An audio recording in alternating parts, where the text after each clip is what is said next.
ಯಾವುದೇ LPG ಹಾಗೂ CNG auto gas ಬಂಕ್ಗಳಿಗೆ ಮುಂದೆ ನೀವು ಹೋದ್ರೆ ನಿಮಗೆ ಸರದಿ ಸಾಲಲ್ಲಿ ನಿಂತಿರುವಂತ ಆಟೋಗಳು ಕಾಣಿಸೋದು ಖಂಡಿತ. ಯಾಕೆಂತಂದ್ರೆ ಇವತ್ತಿನ ಪರಿಸ್ಥಿತಿ ಅಂತಹದ್ದಿದೆ. ಆಟೋ ಚಾಲಕರಿಗೆ CNG ಗ್ಯಾಸ್ ಸಿಗ್ತಾ ಇಲ್ಲ ಅಂತ ಬೇಜಾರಿದೆ, LPG ಗ್ಯಾಸ್ ಸಿಗ್ತಾ ಇಲ್ಲ ಅಂತ ಬೇಜಾರಿದೆ.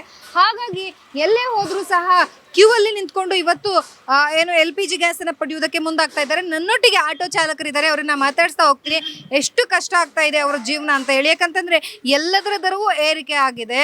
ಹಾಗಾದ್ರೆ ನಾವ್ಯಾಕೆ ದರವನ್ನ ಏರಿಕೆ ಮಾಡಬಾರ್ದು ಅನ್ನುವಂತಹ ಪ್ರಶ್ನೆ ಒಂದಷ್ಟು ಜನರದ್ದಾಗಿದೆ. ಮೀಟರ್ ದರ ಅಷ್ಟೇ ಇದೆ, ಆದ್ರೆ LPG ಗ್ಯಾಸ್ ದರ ಜಾಸ್ತಿ ಆಗಿದೆ ಅನ್ನುವಂಥದ್ದು. ಸೊ ನನ್ನೊಟ್ಟಿಗೆ ಒಬ್ರು ಆಟೋ ಚಾಲಕರಿದ್ದಾರೆ. ಸರ್ ನಮಸ್ತೆ, ತಮ್ಮ ಹೆಸರು? ಅರುಣ್ ಕುಮಾರ್ ಅಂತ. ಅರುಣ್ ಕುಮಾರ್ ಅಂದ್ಬಿಟ್ಟು.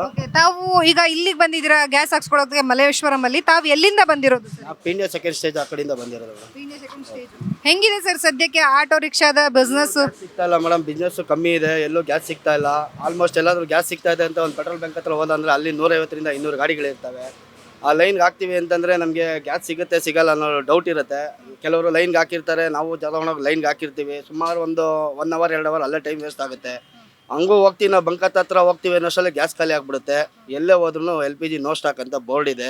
ಇವ್ರು ಮಾತೆತ್ತಿದ್ರೆ ರಾಜ್ಯ ಸರ್ಕಾರದವರು ಮೋದಿ ಮೋದಿ ಮೋದಿ ಅಂತ ಬೈತಾರೆ. ಮೋದಿದೇನೋ ಸಿಕ್ಕಿರೋದು ಇವ್ರಿಗೆ ಅಂತ ನಾನು ಕೇಳೋಕ್ಕೆ ಇಷ್ಟಪಡ್ತೀನಿ. ಯಾಕಂತಂದರೆ ಮೋದಿ ಇರೋದ್ರಿಂದ ನಮ್ಮ ದೇಶ ಇವತ್ತು ಚೆನ್ನಾಗಿದೆ, ಒಳ್ಳೆ ಅಭಿವೃದ್ಧಿ ಅಂತಿದೆ. ಇವಾಗ ಎಲ್ಲೋ ನಮ್ಮ ಕಂಟ್ರಿದು ನೋಡಿ, ಈಗೆಲ್ಲ ಕಡೆ ಗ್ಯಾಸ್ ಬರ್ತಾ ಇದೆ, ಆಲ್ಮೋಸ್ಟ್ ಶಿಲ್ಪಲ್ಲಿ ಬರ್ತಾ ಇದೆ.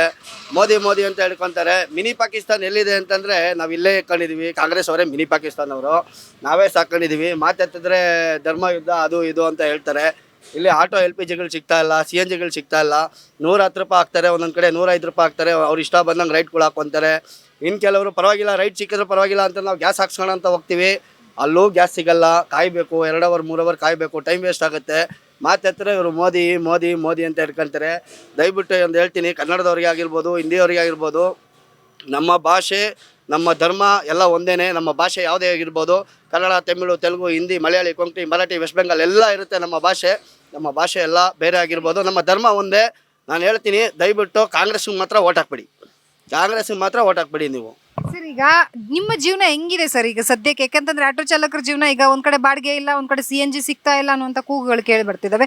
ಇದ್ರ ಮಧ್ಯದಿಂದ ನಿಮ್ಮ ಲೈಫು, ನಿಮ್ಮ ಮನೆ, ನಿಮ್ಮ ಮಕ್ಕಳು, ಹೆಂಡತಿ, ತಂದೆ ತಾಯಿ ಇರ್ತಾರೆ, ಇದೆಲ್ಲವನ್ನ ಸಂಸಾರವನ್ನ ಹೇಗೆ ತೂಗಿಸ್ಕೊಂಡು ಹೋಗ್ತಿದ್ದೀರ? ನೋಡಿ ಮೇಡಮ್, ನಾವು ಓಲಾ ಊಬರು ಯಾವುದು ಹೊಡೆಯಲ್ಲ, ಮೀಟ್ರ್ ಹಾಕಲ್ಲ. ನಾವೇನೋ ಮಾಮೂಲಿ ಮಾತಾಡ್ಕೊತೀವಿ, ಅವಲಿಂದ ಗಾಡಿ ಓಡಿಸಿ ನಮ್ಮ ಮೈಂಡೆಡ್ ಇದೆ, ನಾವು ಹೊಡ್ಕೊಂಡ್ಬಿಡ್ತೀವಿ. ಪಾಪ ಓಲಾ ಊಬರ್ ಹೊಡೆಯೋರು ಪಾಪ ತುಂಬ, ಅವ್ರಿಗಂತೂ ಬಾಡಿಗೆ ಸಿಕ್ಕಲ್ಲ ಪಾಪ, ಅದನ್ನೇ ನಂಬ್ಕೊಂಡಿರ್ತಾರೆ. ಓಲಾ ಒಬ್ಬರೇ ನಂಬ್ಕೊಂಡಿರ್ತಾರೆ. ಮತ್ತು ನೆಕ್ಸ್ಟ್ ಇನ್ನೊಂದು ಏನಂತಂದರೆ, ಕೆಲವು ಕಡೆ ಎಲ್ಲ ಬಾಡಿಗೆ ಕರೆದ್ರೂ ಕೂಡ ಕೆಲವರು ಬರ್ತಾರೆ ಪ್ಯಾಸೆಂಜರ್ಗಳು, ಕೆಲವರು ಅಷ್ಟೇ ಹಾಕಿ ಕೊಡಬೇಕು ಇಷ್ಟೇ ಹಾಕಿ ಕೊಡಬೇಕು ಅಂತ ಹೇಳ್ತಾರೆ.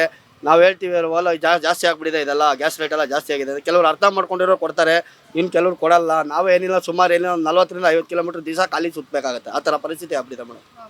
ಸರ್ ಇದೇ ರೀತಿಯಾಗಿ ಇನ್ನು ಮುಂದಿನ ದಿನಮಾನಗಳಲ್ಲೂ ಸಹ CNG ಪರಿಸ್ಥಿತಿ ಹಿಂಗೆ ಆದರೆ ಆಟೋ ಚಾಲಕರ ಜೀವನ ಹೆಂಗೆ? ಆಟೋ ಅಂತಂದರೆ ಇವಾಗ ಪ್ಯಾಸೆಂಜರ್ಗಳಿಗೆ ಗಾಡಿ ಬೇಕೇ ಬೇಕು.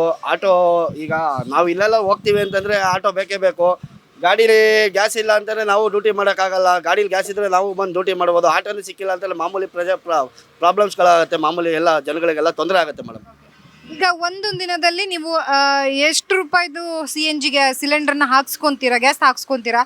ಎಷ್ಟು ಖರ್ಚು ತೆಗೆದು ನಿಮಗೆ ಎಷ್ಟು ಇತ್ತೀಚೆಗೆ ಗ್ಯಾಸ್ ಸಮಸ್ಯೆ ಆದಮೇಲೆ ಎಷ್ಟು % ದುಡ್ಡು ಉಳಿತಾ ಇದೆಯಾ, ಹೆಂಗೆ ಸರ್? ಈಗ ಮೇಡಮ್, ನಾವು ಫಸ್ಟು ಒಂದು 2,000 2,500 ಹತ್ತಿರ ದುಡಿತಾ ಇದೆ, ಕಷ್ಟಪಟ್ಟು ದುಡಿತೀವಿ. ಇವಾಗ ಒಂದು 600 ರೂಪಾಯಿ 700 ರೂಪಾಯಿ ಗ್ಯಾಸ್ ಹಾಕಿಸ್ತಾ ಇದ್ದೋ. ಇವಾಗ ಮಿನಿಮಮ್ ಏನಿಲ್ಲ, ರೆಗ್ಯುಲರ್ ಆಗಿ 1,000 1,200 ರೂಪಾಯಿ ಗ್ಯಾಸ್ ಹಾಕ್ಸ್ಬೇಕಾಗುತ್ತೆ ಈಗಿನ ರೇಟಲ್ಲಿ. ಈಗ ಸರ್ ಕ್ಯೂ ನಿಂತ್ಕೋತೀರಾ, ನಿಮ್ಮ ಸಮಯ ಅಲ್ಲೇ ಅರ್ಧ ಹೋಗುತ್ತೆ. ಅದರಲ್ಲೂ ಡಬಲ್ ರೇಟ್ ಆಗಿದೆ ಸರ್, ಅದ್ರ ಬಗ್ಗೆ? ಹೌದು, ಡಬಲ್ ರೇಟ್ ಆಗಿದೆ. ಟೈಮು ವೇಸ್ಟ್ ಆಗುತ್ತೆ, 2 ಅವರ್ 3 ಅವರ್ ಟೈಮ್ ವೇಸ್ಟ್ ಆಗುತ್ತೆ. ಪರವಾಗಿಲ್ಲ, ರೈಟ್ ಆದರೂ ಪರವಾಗಿಲ್ಲ, ನಮ್ಮ ಜೀವನ ನಡಿಬೇಕು ಅಂದ್ಬಿಟ್ಟು ನಾವೇನೋ ಬರ್ತೀವಿ. ಅಲ್ಲ 110 ರೂಪಾಯಿ ಆಗಿರುತ್ತೋ, 120 ರೂಪಾಯಿ ಮಾಡಿರ್ತಾರೆ. ಅವ್ರು ಇಷ್ಟ ಬಂದಂಗೆ ರೈಟ್ ಹಾಕೊಂಡಿರ್ತಾರೆ, ನಾವು ಹೆಂಗೋ ಹಾಕಿಸ್ಕೊಂಡು ಹೊಟ್ಟೋಗ್ಬಿಡ್ತೀವಿ. ಗ್ಯಾಸ್ ಸಿಗಬೇಕಲ್ಲ ಮೇಡಮ್, ಈಗ ನಮಗೆ ಗ್ಯಾಸೇ ಸಿಗ್ತಾ ಇಲ್ಲ. ನೋಡಿ, ಅಲ್ಲಿ ಸುಮಾರು ಏನಿಲ್ಲ ಅಂದರೂ ಅಲ್ಲಿ ನಾನು ಒಂದು ಕಡೆ ಹೋದೆ, ಅಲ್ಲಿ ಒಂದು 4 ಕಿಲೋಮೀಟ್ರ್ ಲೈನ್ ಇದೆ. ಇನ್ನೊಂದು ಕಡೆ ಹೋದೆ, ಬ್ಯಾಡ್ರಳ್ಳಿ, ಸುಂಕುತ್ಕಟ್ಟೆ ಬ್ಯಾಡ್ರಳ್ಳಿಲಿ ಇದೆ, ಅಲ್ಲೊಂದು 3 ಕಿಲೋಮೀಟ್ರ್ 300 ಗಾಡಿ 400 ಗಾಡಿ ಹತ್ತಿರ ಇದೆ. 3 ಕಿಲೋಮೀಟ್ರ್ ಹತ್ತಿರ ಲೈನ್ ಇದೆ. ಏನು ಮಾಡೋಣ ಹೇಳಿ, ಪರಿಸ್ಥಿತಿ ಹಂಗೆ ಆಗ್ಬಿಟ್ಟಿದೆ. ಗ್ಯಾಸ್ಗಳು ಬೇಕು, ಗ್ಯಾಸ್ ಇಲ್ಲ ಅಂತಲೇ ನಾವು ಜೀವನ ಮಾಡೋಕ್ಕಾಗಲ್ಲ, ತುಂಬ ಕಷ್ಟ ಆಗುತ್ತೆ. ಪಬ್ಲಿಕ್ಕಿಗೂ ಏಟ್ ಬೀಳುತ್ತೆ. ನಾವು ಜಾಸ್ತಿ ಕೇಳ್ತೀನಿ ಅಂದರೆ ಪಬ್ಲಿಕ್ಕು ಕೊಡಲ್ಲ, ಕೊಡೋರು ಕೊಡ್ತಾರೆ ಸ್ವಲ್ಪ ಜನ, ಕೆಲವರು ಕೊಡಲ್ಲ. ಸರ್ ಈಗ ರಾಜ್ಯಾದ್ಯಂತ ವಾಟಾಳ್ ನಾಗರಾಜ್ ಅವರು ಗುರುವಾರ ದಿನ ಎಲ್ಲ ಆಟೋ ಚಾಲಕರನ್ನ ಪ್ರೊಟೆಸ್ಟ್ ಕರಿತಾ ಇದ್ದಾರೆ. ಕಪ್ಪು ಬಟ್ಟೆನ ಕಟ್ಕೊಂಡು ನಾವೆಲ್ಲ ಪ್ರೊಟೆಸ್ಟ್ ಮಾಡೋಣ ಅಂತ ಹೇಳಿದ್ದಾರೆ. ತಾವೆಲ್ಲ ಆಟೋ ಚಾಲಕರು ಹೇಗೆ ಇದಕ್ಕೆ ಒಪ್ಪಿಗೆ ಕೊಡ್ತೀರಾ ಅಥವಾ ಪ್ರೊಟೆಸ್ಟ್ ಮಾಡೋದಕ್ಕೆ ಮುಂದಾಗ್ತೀರಾ, ಹೆಂಗೆ ಮೇಡಮ್? ಈಗ ಅವ್ರು ಹೇಳ್ತಾ ಇರೋದು ಒಳ್ಳೇದು. ಯಾಕಂದರೆ ಈಗ ಪರಿಸ್ಥಿತಿ ಈಗ ನೀವು ನೋಡ್ತಾ ಇದ್ದೀರಾ, ಬಡವರು ಇರ್ತಾರೆ, ದುಡ್ಡಿರೋರು ಇರ್ತಾರೆ, ಇಲ್ದಿರೋರು ಇರ್ತಾರೆ. ಡೈಲಿ ಫೈನಾನ್ಸ್ ಕಟ್ಟೋರು ಇರ್ತಾರೆ, ವಾರ ಫೈನಾನ್ಸ್ ಕಟ್ಟೋರು ಇರ್ತಾರೆ, ತಿಂಗಳು ಫೈನಾನ್ಸ್ ಕಟ್ಟೋರು ಇರ್ತಾರೆ. ಅವ್ರು ಕರೆದ್ರು ಅಂತ ಸ್ವಲ್ಪ ಜನ ಹೋಗ್ತಾರೆ, ಇನ್ನು ಸ್ವಲ್ಪ ಜನ ಹೋಗಲ್ಲ. ಯಾಕಂದರೆ ಅವ್ರ ಪರಿಸ್ಥಿತಿ ಅವ್ರಿಗೆ ಗೊತ್ತಿರುತ್ತೆ. ಬೇಕಾದ್ರೆ ಇವರು ಏನೋ ಮಾಡಿ ರಾಜ್ಯ ಸರ್ಕಾರ ಹತ್ರ ಏನೋ ಮಾತಾಡಿ, ಇಲ್ಲ ಕೇಂದ್ರ ಸರ್ಕಾರದ ಹತ್ರನೇನೋ ಮಾತಾಡಿ LPG ಸ್ಟಾಕ್ಗಳು ಏನೋ ಸ್ವಲ್ಪ ತರಿಸಿದ್ರೆ ನಮ್ಗೆ ಆಟೋದವ್ರಿಗೆ ಸ್ವಲ್ಪ ಈಗ ಹೋಟೆಲ್ಗಳಿಗೆ ಗ್ಯಾಸ್ ಕೊಡ್ತಾ ಇದ್ದಾರೆ, ಆಟೋದವ್ರಿಗೆ ಗ್ಯಾಸ್ ಕೊಡ್ತಾ ಇಲ್ಲ ಅಂತ ಕೇಳಿ ಬರ್ತಾ ಇದೆ ಸರ್, ಸತ್ಯನಾ?